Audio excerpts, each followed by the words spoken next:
Valbrumm était un village où le silence avait toujours été une promesse de paix, un murmure apaisant descendu des forêts denses du massif des Vosges.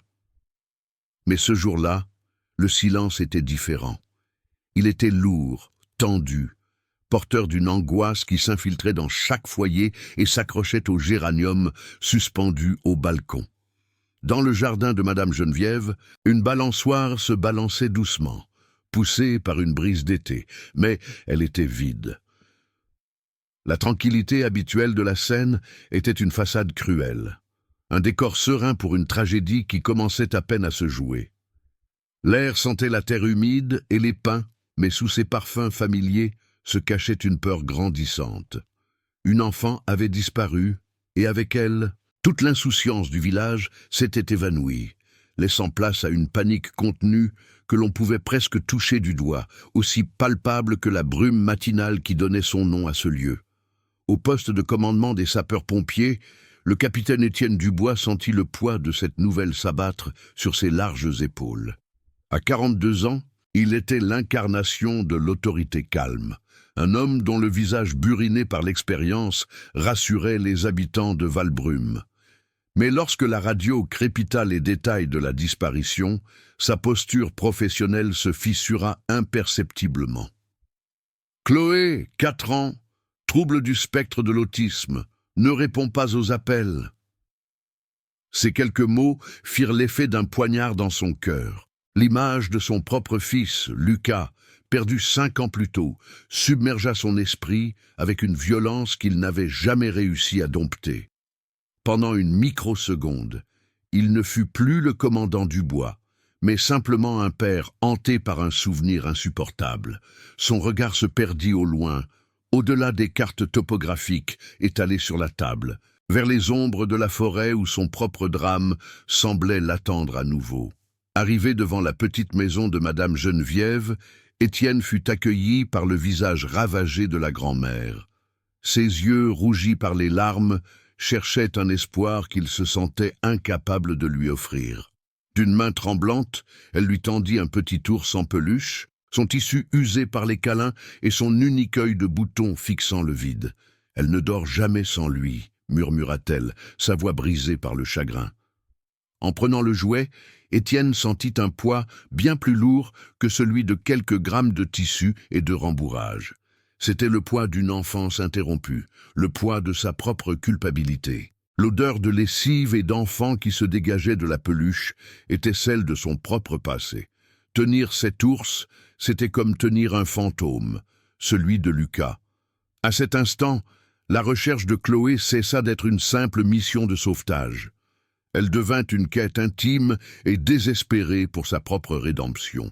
Tandis qu'Étienne donnait ses premiers ordres à ses hommes, sa voix était ferme, son ton mesuré. Mais à l'intérieur, une tempête faisait rage. Chaque procédure, chaque décision était dictée par des années d'expérience, mais son cœur battait au rythme d'une peur viscérale qu'il ne pouvait partager avec personne. Il regarda ses pompiers se déployer, formant une ligne humaine, prête à défier la forêt immense et silencieuse. Pour eux, c'était le début d'une longue et difficile recherche. Pour lui, c'était une descente dans les profondeurs de sa propre douleur, un pèlerinage forcé vers le lieu de son plus grand échec. C'est dans cet instant précis où le drame d'un autre réveille nos propres fantômes que l'on comprend la force de ces récits.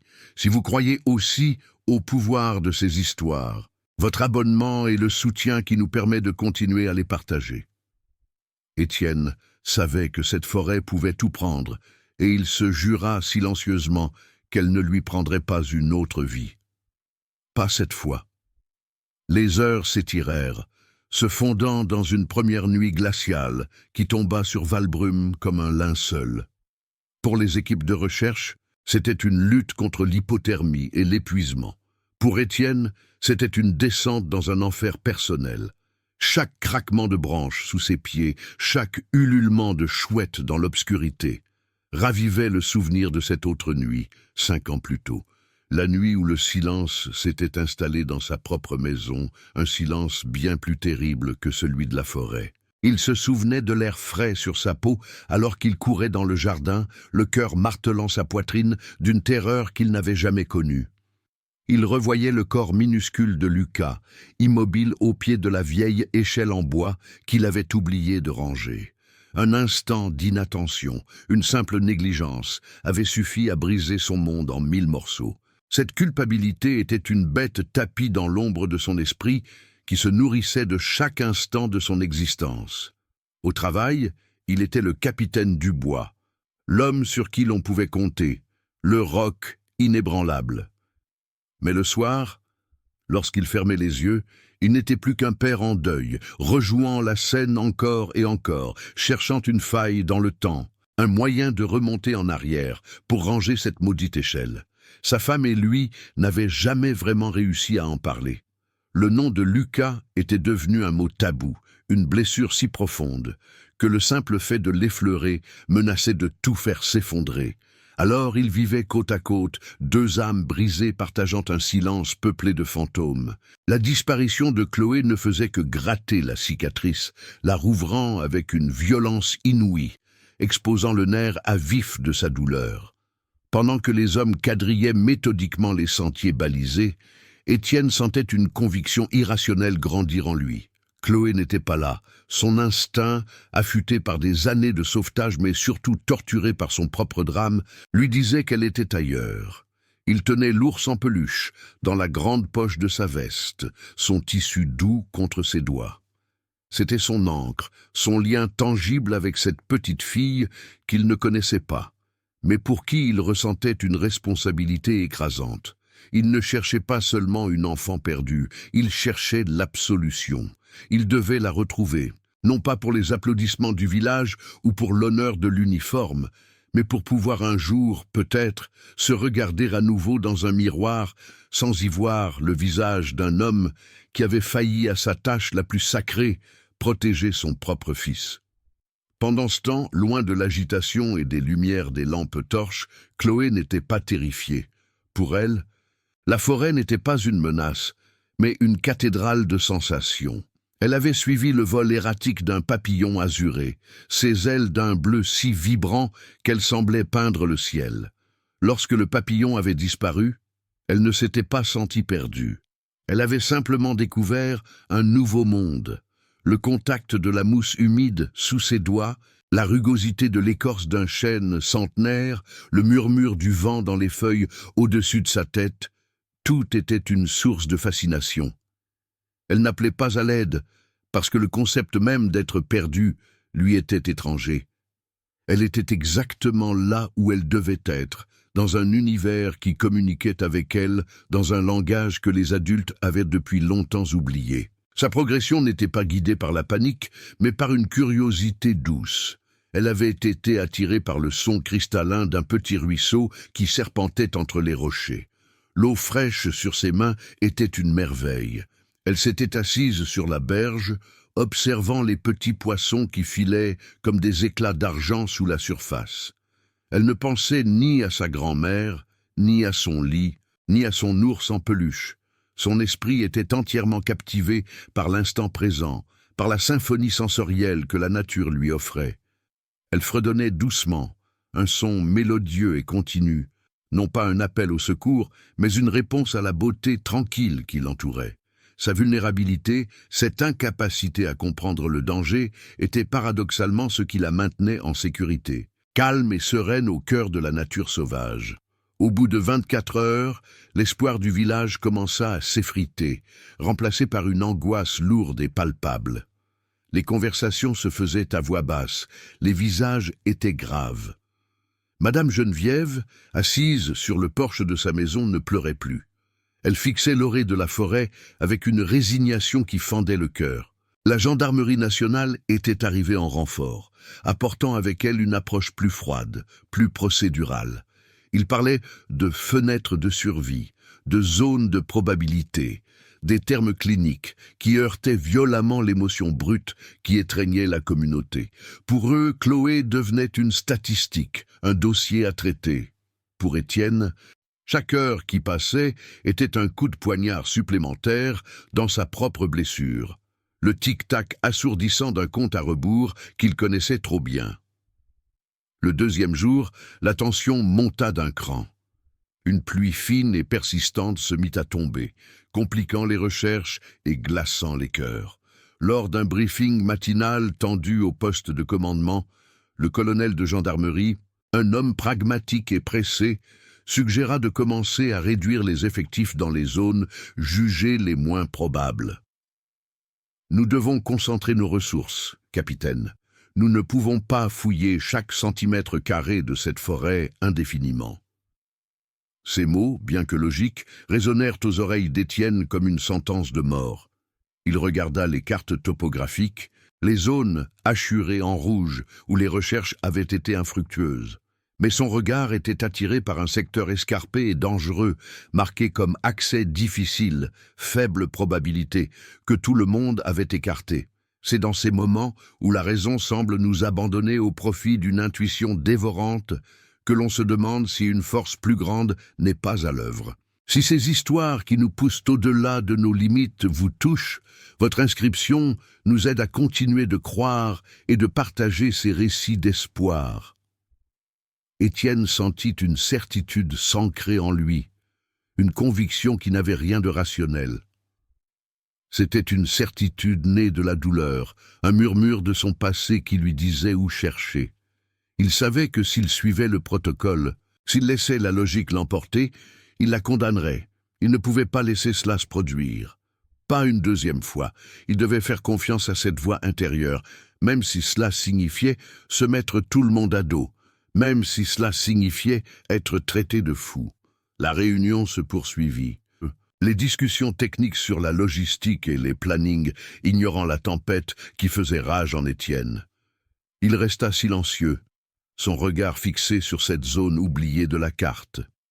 Il ne voyait plus les courbes de niveau et les symboles topographiques, mais un labyrinthe de rochers et de ravins où une petite fille aurait pu trouver refuge, loin du bruit et de l'agitation. Il sentait que Chloé, dans sa différence, n'aurait pas suivi un chemin logique. Elle aurait été attirée par quelque chose d'unique, quelque chose que les recherches standards ne pourraient jamais anticiper. C'était une hypothèse folle, un pari insensé contre toutes les probabilités, mais c'était la seule chose à laquelle il pouvait désormais se raccrocher. L'échec n'était plus une option. Lorsque le colonel annonça officiellement la décision de réduire le périmètre de recherche à la fin de la journée, quelque chose se brisa en Étienne. Le masque de calme professionnel qu'il portait depuis 2 jours vola en éclats. D'un geste violent, il abattit son poing sur la table, faisant sursauter toute l'assemblée. Le silence se fit instantanément. Tous les regards se tournèrent vers lui. Pour la première fois depuis des années, ses yeux brillaient de larmes non dissimulées. Sa voix, habituellement si ferme et posée, était rauque, brisée par une émotion trop longtemps contenue. « On n'abandonne pas », lâcha-t-il, les mots chargés du poids de 5 années de chagrin. « Pas tant que je serai là, on ne l'abandonne pas. » Cette explosion de douleur et de défi laissa ses collègues et les gendarmes sans voix. Ce n'était plus le capitaine Dubois qui parlait, mais un père qui suppliait pour une seconde chance. Il ignora les regards stupéfaits, se redressa et pointa du doigt la zone jugée improbable sur la carte. « Je prends une équipe de volontaires et je vais là-haut. » Ce soir. Sa décision était un acte d'insubordination, une rupture totale avec le protocole. Mais dans son regard, il n'y avait aucune place pour le doute. Il y avait une détermination farouche, presque sauvage, celle d'un homme qui jouait bien plus qu'une mission de sauvetage. Il jouait sa propre âme, sa propre rédemption, dans les profondeurs silencieuses de cette forêt vosgienne. Sans attendre une réponse, il quitta la tente du poste de commandement. Dehors, la pluie avait cessé, laissant place à une brume épaisse qui commençait à envelopper les arbres. Quelques-uns de ces hommes les plus loyaux, ceux qui le connaissaient depuis des années et qui devinaient la blessure qu'il cachait, le rejoignirent sans un mot. Ils n'avaient pas besoin d'explication. Ils avaient vu la vérité dans les yeux de leur chef. Ensemble, un petit groupe d'hommes déterminés, ils préparèrent leur équipement en silence. Alors que la grande opération de recherche officielle commençait à se replier, la véritable quête d'Étienne ne faisait que commencer. Il s'enfonçait dans la forêt, non plus en tant que commandant, mais en tant que pèlerin, marchant vers son propre passé pour tenter d'y trouver un avenir.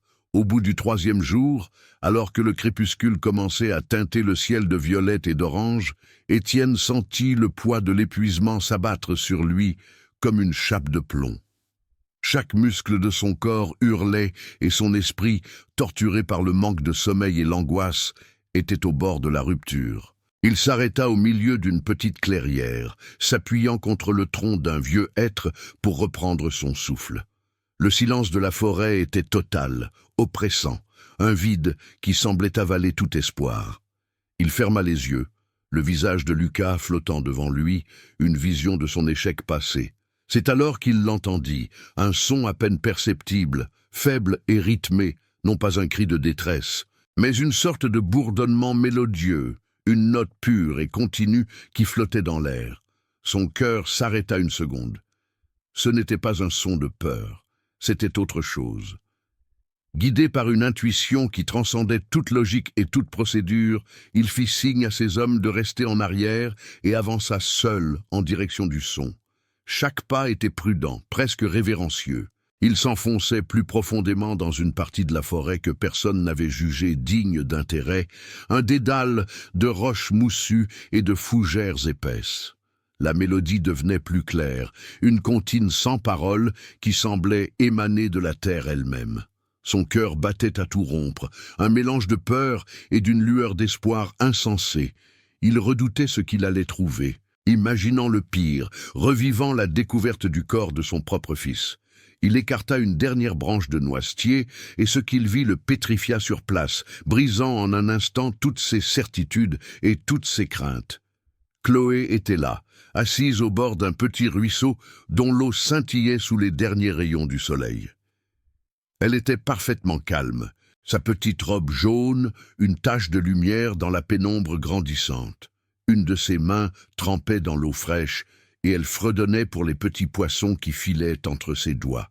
Mais le plus incroyable n'était pas là. Couché à moins d'1 mètre d'elle, dans une posture de détente absolue, se trouvait un lynx boréal. L'animal sauvage, réputé pour sa nature insaisissable et farouche, la regardait avec une tranquillité presque majestueuse, comme un gardien silencieux. La scène n'avait rien d'effrayant. Elle était d'une beauté et d'une paix surnaturelle. Étienne comprit alors que Chloé n'avait jamais été perdue. Elle avait simplement trouvé un sanctuaire, un lieu où son monde intérieur et le monde sauvage s'étaient rencontrés en parfaite harmonie. Lentement, pour ne pas briser le sortilège, Étienne retira son casque et le posa doucement sur le sol. Il fit quelques pas et s'agenouilla, le bruit de ses genoux sur les feuilles mortes semblant assourdissant dans ce silence sacré. Ses yeux, qui avaient vu tant d'horreurs, s'emplirent de larmes. Ce n'étaient pas des larmes de soulagement, mais des larmes d'une émotion bien plus profonde, une sorte de révélation. Il ne la voyait pas seulement elle, il voyait une innocence qu'il croyait à jamais perdue. Il ne cria pas son nom. Un seul mot franchit ses lèvres, un murmure brisé par le chagrin de 5 années de silence, un nom qui était à la fois une prière et un pardon. Lucas. À cet instant précis, en sauvant cette petite fille, il sentit qu'il se pardonnait enfin à lui-même, libérant le père en deuil qui était resté prisonnier de sa culpabilité. Chloé se retourna lentement, son chant s'interrompant. Ses grands yeux clairs se posèrent sur lui sans la moindre trace de peur, seulement une curiosité paisible. Puis, elle tendit vers lui sa petite main mouillée, un geste de connexion pure, une invitation simple et désarmante. Au même moment, le lynx se leva avec une grâce fluide, leur jeta un dernier regard insondable et disparut dans les ombres de la forêt comme s'il n'avait jamais été là. Étienne s'approcha et prit délicatement Chloé dans ses bras. Il enfouit son visage dans ses cheveux bouclés qui sentèrent la forêt et la pluie, et pour la première fois en 5 ans, il pleura.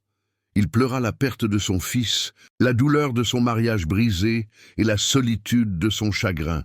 C'est dans ces moments de grâce inattendus que l'on trouve la force de guérir. Si vous aussi, vous croyez que chaque histoire de rédemption mérite d'être racontée, votre abonnement est notre plus grand encouragement. Le retour d'Étienne et Chloé ne se fit pas dans un éclat de triomphe, mais dans un silence presque religieux.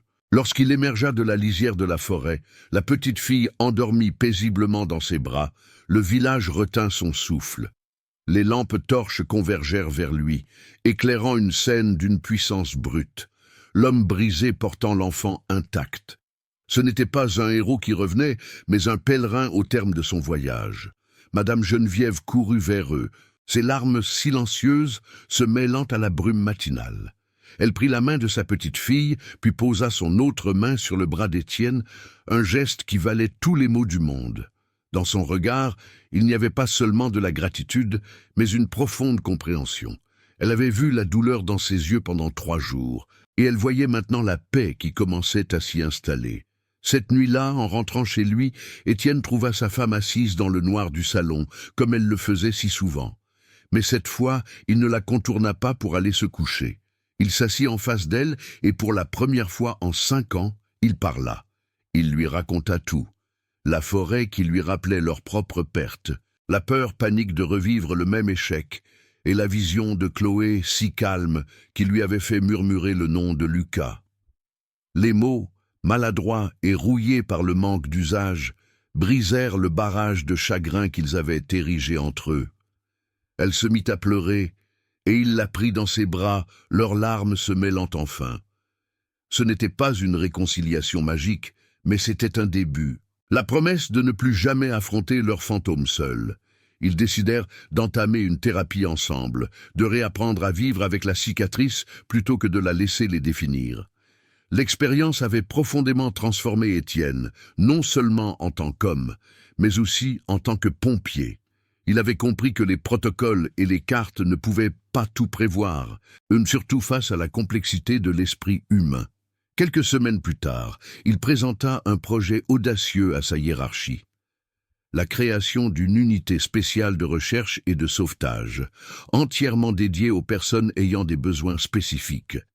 Son argumentation était simple et désarmante. Il expliqua que pour retrouver quelqu'un comme Chloé, il ne fallait pas crier plus fort, mais apprendre à écouter différemment, à percevoir le monde à travers leurs sens. Il voulait former ses équipes à l'empathie, à la patience, à la compréhension des sensibilités sensorielles. Sa douleur personnelle était devenue le carburant d'une mission plus grande, s'assurer que plus personne ne se sente invisible ou incompris, même perdu au cœur de la forêt la plus sombre. L'histoire de Chloé et de son gardien silencieux se répandit bien au-delà des frontières de Valbrume. Elle changea durablement la perception du village sur l'autisme, transformant la peur de l'inconnu en une curiosité bienveillante. Une vague de solidarité sans précédent déferla sur la région, et les dons affluèrent, atteignant la somme de 50 000 €. Cet argent permit de financer la création d'un centre de jour pour les enfants neurodivers, un lieu d'accueil et de soutien que Madame Geneviève superviserait avec amour. La petite fille qui ne parlait pas avait enseigné à toute une communauté une nouvelle façon d'écouter, prouvant que les plus grandes leçons viennent souvent des voix les plus silencieuses. C'est pour ces transformations inattendues, pour ces moments de grâce qui illuminent nos vies, que nous nous efforçons de partager ces récits. Votre abonnement est le soutien qui nous permet de continuer à faire briller ces histoires.